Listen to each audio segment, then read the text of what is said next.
My name is Angie. If this is your first time watching my video, please click the subscribe button, then click the notification bell so when I upload videos, you'll be the first to know. Like this video and make a comment. This channel is about fashion, relationship advice, and lifestyle. And if this is not your first time visiting my channel, well, welcome back, my queens, and welcome to the kings out there. And welcome to all my new subscribers, and welcome back to my old subscribers. And if you've been watching me and you have not subscribed to my channel, what are you waiting on? Subscribe to Fabulosity For You. It's free. It does not cost you anything. I'm trying to grow my platform. My next goal is to reach 2,000 subscribers. And I need your help. Please share my videos and tell all your friends, family, co-workers about Fabulosity For You.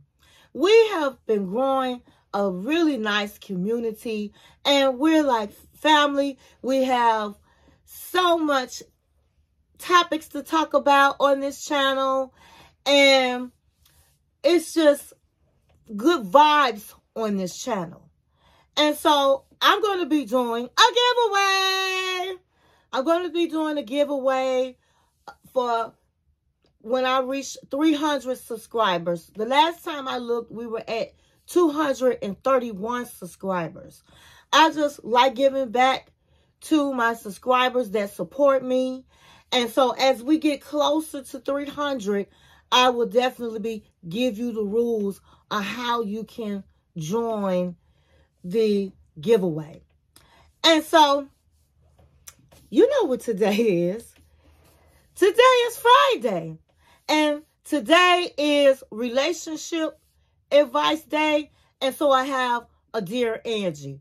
But before we get into it, go get your snack of choice, go get your drink of choice, and come back and sit with your girl Angie. Call, text, email, send a letter in a bottle, baby, and let everybody know that Angie is on the line.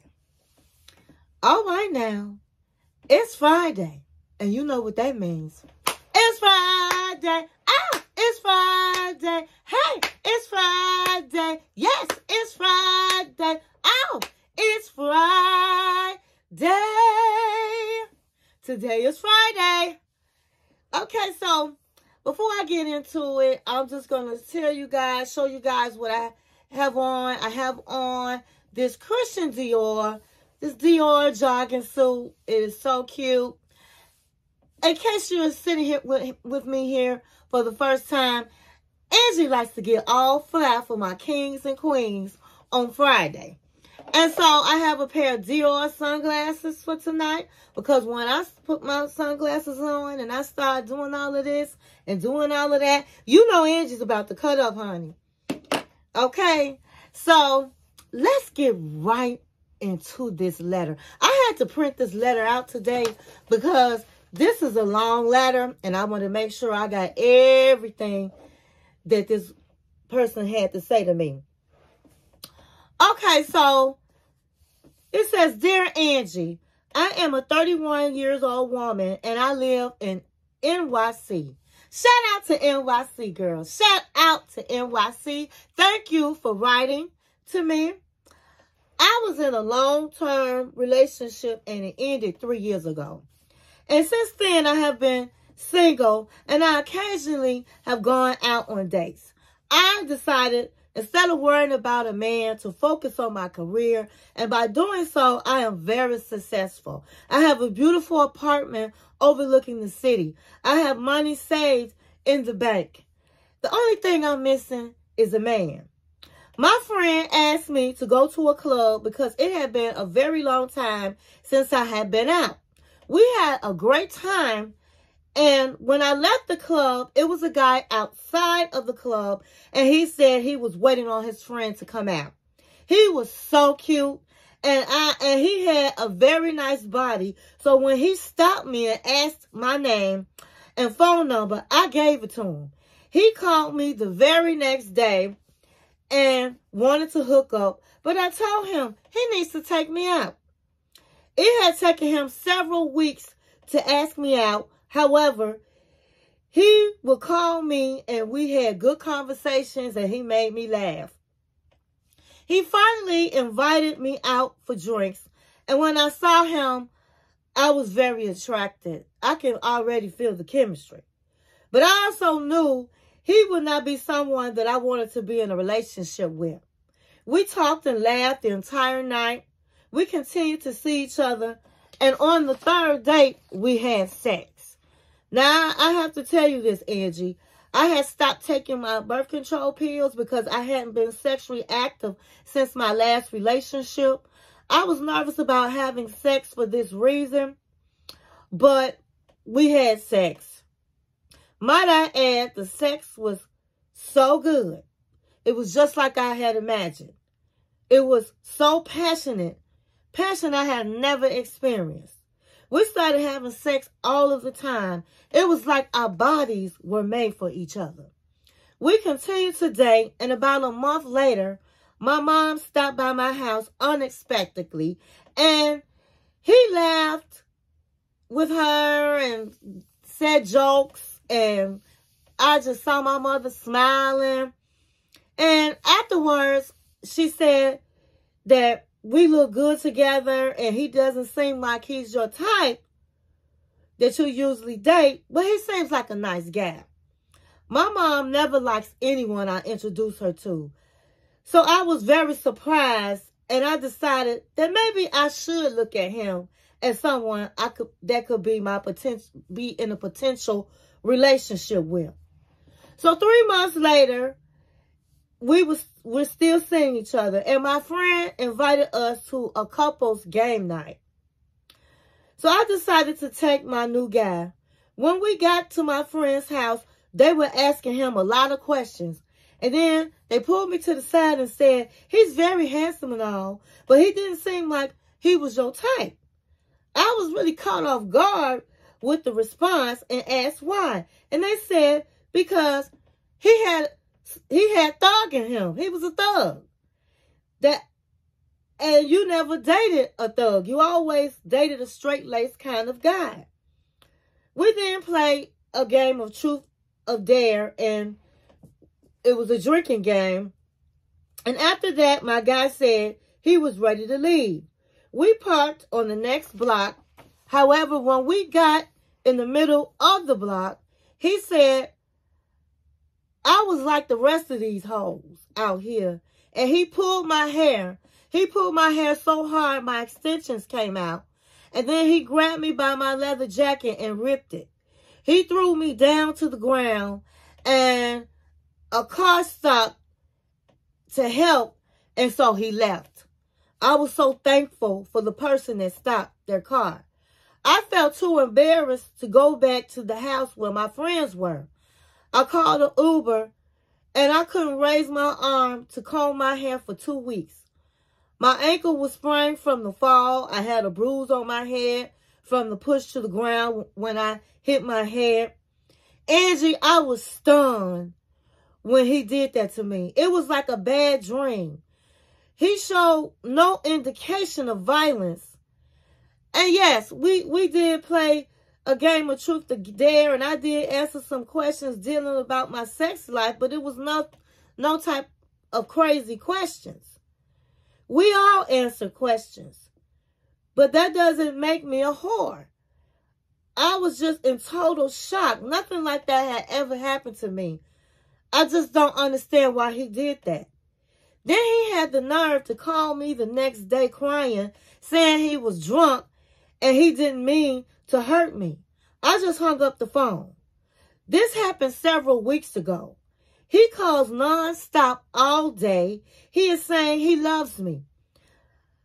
To make matters worse, I just found out that I'm pregnant, which is a big shocker, and I'm very confused. I don't want to keep the baby because I'm just not ready for a child in my life at this time. I'm writing you, Angie, to ask you if I should tell him I'm pregnant. Should I give him another chance? Because I must admit, I love him too. And he really sounds sorry and even willing to stop drinking. What are your thoughts? And keep it 100. I need to hear the truth. Wow. This is a lot. First of all, I want to start off by saying that nobody deserves to be in a violent relationship, or nobody deserves for anybody to put their hands on them, both female and male. And nobody deserves, I'm going to add, verbal abuse. Okay? So, I'm just letting you know, I do not condone violence. So, I'm going to unpack this letter.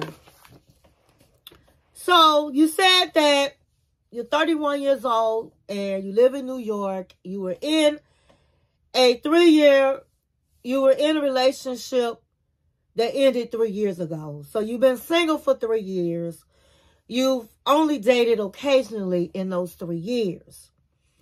And you decided to focus on your career instead of a man. And good for you, because now you're saying you're very successful. Congratulations for that. You're a young woman and you're doing your thing. But you said the only thing I'm missing is a man. So you decided to go out with your girlfriend to a club because you haven't been hanging out in a very long time. You've been working hard. And when you come out the club, then you're meeting this guy that you can see a mile away that he was gorgeous and he had a body on him. So when he asked you for your name and phone number, you had no problems giving it to him. And then he calls you the next day and he wants to hook up, and you tell him he has to take you out first. And it took him several weeks to ask you out. But in the meantime, you guys are still talking on the phone. Now, my question is, why did it take him several weeks to ask you out? Why? It's not like he took you to a fabulous restaurant. He spent a whole lot of money. You guys waited several weeks for him to take you out for drinks. Now, I'm not saying a man has to wine and dine you and you guys are just getting to know each other. I'm not saying that. But it shouldn't take no weeks to be asked out for a drink if he wants to see you. So what that tells me is this man has nothing. This man has nothing to offer. So you say you go out, you guys had a good time, and you saw that there was so much chemistry. And so on the third date, which you didn't say what you guys did, on the third date, you gave up the goodies. You gave up the cookies. Now, you said that you knew this guy was nobody that you wanted to be in a relationship with, but obviously he was good enough to be a sex buddy. Then you said that you stopped taking your birth control pills because you had not been intimate since your last relationship. And you was kind of scared about having sex. But my thing is, it didn't cross your mind, because you knew when you was talking with this man and you met him that you was going to have sex with him. It didn't cross your mind to call your doctor and ask for some birth control pills. To say, hey, send that prescription over there to the drugstore because I'm about to have sex. That did not cross your mind. As intelligent as you are, you going to have sex and not be on birth control pills. Girl, bye. Who do that? I'm sorry. That's like jumping out of a window. So you sit up and you said the sex was so good, just like you imagined. And that's because you knew you was going to have sex with him. When you saw him and met him at the club, you was already thinking about having sex with him. All you needed was for him to take you somewhere. I guess that's your standards. And so ever since then, you guys been having sex all the time. And it's like our bodies seem like we belong together. And that's what these guys do, these thugs do. They know how to have sex. Most of them not working. They got women taking care of them. So he came to your spot, and he already could see you probably had class. If you were successful, I'm quite sure you had a good piece of jewelry on your neck, or a nice handbag, or some nice shoes. And he was calculating all that up, and then he gets to your house that overlooks an apartment that overlooks NYC. He ching, ching, ching, ching. NYC costs to be the boss there. So he said he got to lay this on this woman, honey. He got to lay it on her. He said, hey, I got me a big fish. And so your mom pops over, and you got your company, and you introduce him, and he's very charismatic, and he's laughing with your mama, making her laugh, and he's cute, saying all the right things, and your mama a woman too. She can see he nice looking. And then you felt like, well, since my mama was, she don't like nobody, since she seemed like she like him, maybe I should think of him as in terms of a relationship. But see, what you don't understand is your mama have not seen you with a man in years. So your mother she ain't heard you talk about a man. So your mother just happy that you got a man at your house. She lucky that, hey, okay, my daughter, she got a little piece of something. She's just glad to see you with a man. Not that she necessarily was overjoyed with this man, but she was just glad to see you with somebody because you hadn't had nobody. You hadn't even had a date, but every now and then. And so you guys are together for 3 months, and you decide to go over to your friend's house for a couple's game night. And so you get over there, and they looking at you, and they looking at your new guy, and they asking all kind of questions, and then they pull you to the side, and they say, girl, I mean, he is cute and all, but this man is not the type of man you normally date. And then he done sexed you up so good, you forgot that you was dealing with a thug. And then you act like you all surprised. Well, why you say that? Girl, he a thug. You don't date no thugs. Not Miss Successful. Not Miss, I got to go to work and be the boss on my job. And so y'all play this truth or dare, and you guys are drinking, and he probably got a little jealous of some of the things you were saying. But like you said, you didn't say nothing nobody else said. You didn't say nothing more than he said. So he said he want to go. You guys parked down the block, and when you got to the middle of the block, you noticed he was angry, and this man snapped off on you. Told you was a hoe, and you just like the rest of these hoes in the street, and was beating you down. Now, I'm sorry that happened, because you definitely didn't. Nobody deserves to be beat down. Nobody deserves violence. And then, thank God, somebody was driving down the street and stopped the car, and he left. And then you saying you too embarrassed to go back to your friend's house to tell them what happened. You didn't do, first of all, you are the victim. You didn't do anything wrong. So you should have went back down there. I didn't hear nothing about a police report. You should have went to your friend's house. You should have went on and got a police report and got this dude in jail. But instead, you take an Uber home, and you're broken, and you're heartbroken, and you're crying, and you're sad, and you're confused, and you're hurt physically. You said you couldn't even comb your hair for 2 weeks. You couldn't raise your arms. You had a bruise on your face from your head being hit on the ground. Your ankle was twisted. Your clothes were torn. This man beat you. And you didn't think to call the cops? You was embarrassed to go to your friends and tell them what happened? But instead you went home. And then the next day, this dude had the nerve to call you and cry and say he's sorry, he was drunk. But let me tell you something. He wasn't that drunk. Because he wasn't drunk enough to beat you in front of your friends. He wasn't drunk enough to beat you in front of their house. He waited till you was away from them. He didn't call you and act like he didn't know what happened. He called you apologizing because he did know what happened. And let me tell you something. People out here that get real drunk, they black out. They don't even remember what happened. So this man remembered. And the crazy thing about all of this is that you had the nerve to answer the phone. Who do that? You answered the phone and then you say you hung up. And he's been doing this for weeks. And he's telling you he loves you.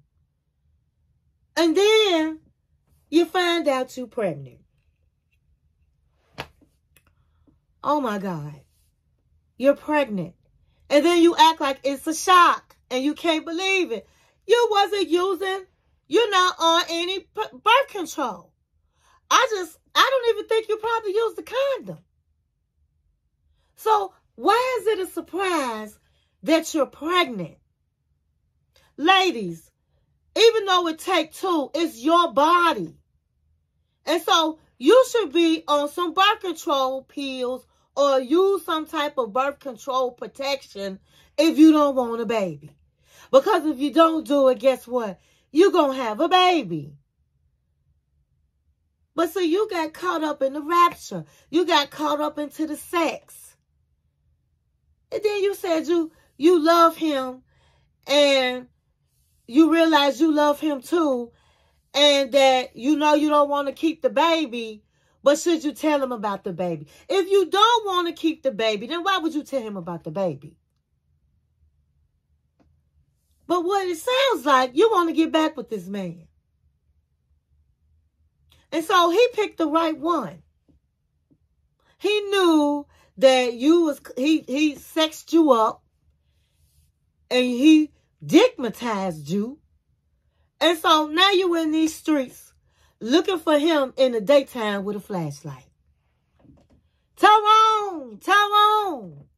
He done drove you cuckoo for crazy with his sex.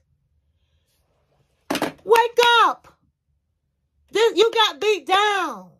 This man hit women. I don't for one second think this is the first time he's done that. I think this is what he does to keep you in line. Sometimes a woman that have not been out in a long time, desperation, the smell of desperation is on your body. He smelled your desperation. Because you knew this man didn't have nothing. You didn't say, oh, he was successful. All you talked about was he was cute and he had a body. And I'm sorry. It's got to be more than that. And if that's all you're looking for, you need to at least be on birth control. You need to make sure this man don't have an STD. You need to get yourself checked out very thoroughly. And whether you keep your baby or not is up to you. If you decide to keep the baby, then of course you're going to need to talk to him about it. But if you say you really don't want a baby, it's over with. Block the dude. Why haven't you blocked him? Block him and run as far away from him. That man is danger. You are not the first person that he slapped around at all. Okay? He has an agenda. And that's to get with you and you take care of him. He's a thug. And so that's my advice. My advice is to block him. If you're going to not have the baby, you're going to terminate the baby, then that's what you do. And you move forward and you learn from this. Because, first of all, you moved way too fast. My queens, don't just jump in bed with a man. Get to know this man. I don't care if you just want a boo thing. Still, get to know this man before you allow him in your house, before you allow him in your space, before you take him around your friends. Because he could be just like this man is, a woman beater. Anything. You lucky that you just came out, because some women lose their lives to a man jumping on them or killing them. So I hope, my queen, that you learned some lessons here. I'm sorry that these are the type of lessons that you had to learn. And maybe you might need some counseling as well, because you're just not making sense. So I hope that you're receiving what I'm saying. And I just want to say thank you for writing this letter, because not only am I helping you, but we are helping others when I share these letters to my kings and queens out there. And if there's anybody out there that is in need for advice, please write me. My email is in the description. If there is a topic that you would like me to talk about, email me in the description. I'll be more than happy to answer your letter and more than happy to talk about the subject you want to talk about. Again, nobody deserves violence, no matter what. If anybody put their hands on you, go straight to the police. I hope, again, my queen, that you are receiving what I'm saying. Stay in peace, everyone, and not in pieces. And thank you for watching my channel.